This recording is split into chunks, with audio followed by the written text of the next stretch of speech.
Imposter! I knew it! What, you think I'd be reading and relaxing ahead of the summer split? No, get out of here! Go on! Off you go! That's right! Idiot.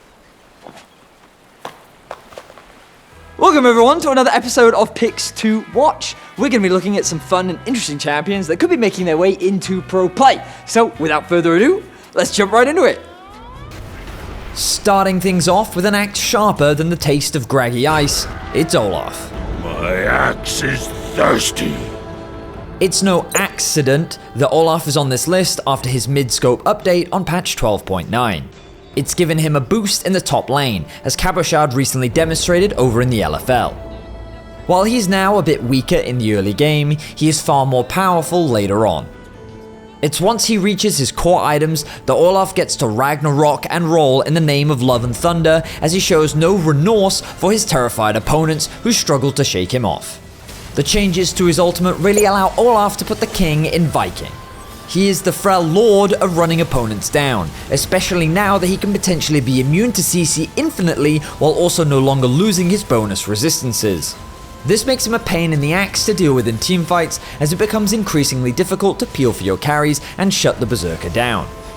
He Olafs in the face of danger, as his new kit gives him a ton of outplay potential, with the new shield on his W as well as the other bonuses he gets once he drops to low health. Don't be surprised if you see our LEC top laners popping off while at a numbers disadvantage. But as we mentioned before, Olaf's early game has become a lot weaker. His passive gives him less attack speed, plus his Q, Undertow, now has a longer cooldown and is slightly harder to repeatedly pick up. So if you're not careful, the laning phase can turn into a Viking funeral. Still, anyone who gets caught in the Undertow will be left feeling numb in the death screen.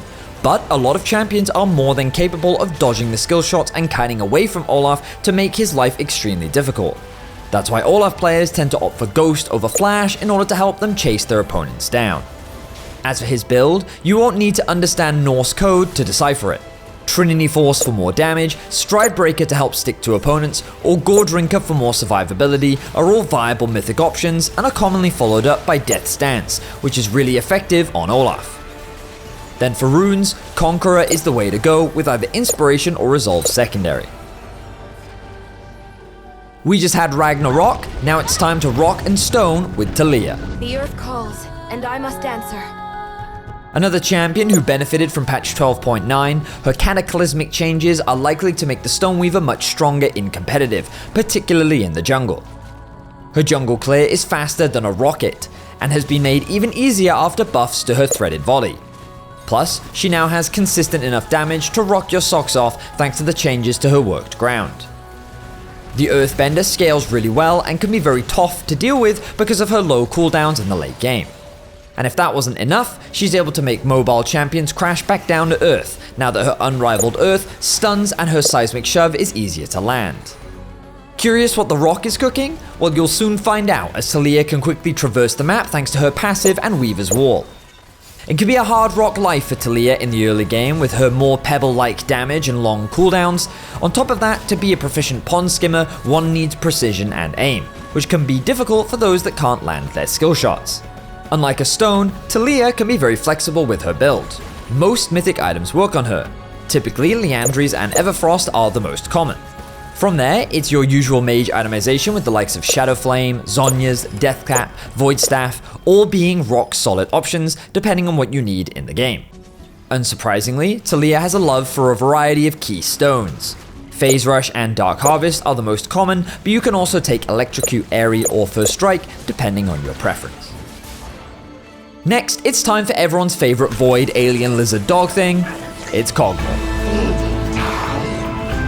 The Void Spitter now gets to bite off even more than he can chew.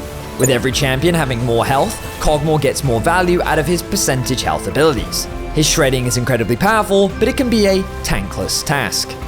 Before, Kog's biggest risk in pro play were getting blown up by Void haters or dived on what I like to call the AD carry experience. But now that he's tankier, both of these concerns could be null and void, though the tower damage nerfs on 12.11 might put the Void Puppy back into a rough spot. While he isn't the most dominant laner, his Bio Arcane Barrage can be fierce to deal with. Naturally, his biggest strength is his scaling and extreme teamfighting damage, which makes him the vital cog in the Kog'Maw machine. Not being able to kill something that deals that much damage is a scenario anyone would want to avoid. But even if he does die, it's obviously just the act of a skilled player maximizing their damage output by utilizing Kog's passive. Still, he isn't very self-sufficient. Kog'Maw functions the best with an enchanter support to keep him on a leash and make sure he's walking on the right path. And to give him belly rubs. That's a good boy. And while he can sting like a bee more, despite his monarch skin, he unfortunately can't float like a butterfly. His low mobility means even with an enchanter support, he can really struggle against hypermobile champs like Mr. Stabby Man Pike.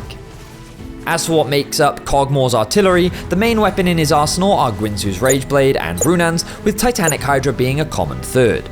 As for mythics, all options are pretty viable, it just depends on your preference. But for runes, you typically want to take Lethal Tempo with Resolve secondary.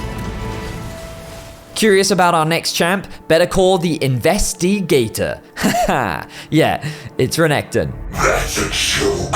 You're the joke. He got buffed, so he's now going to show up in pro play. That's it. That does it for this episode of Picks to Watch. If there are any fun or interesting champions you think could be making their way towards pro play, be sure to go into the comment section below and let me know. The LEC Summer Season returns on June the 17th and you won't want to miss it. Thank you very much for watching, and I'll see you in the next one. The LEC Summer Season is going to return June 17th and you won't want to miss it. Thank you very much for watching, and I'll see you in the next one.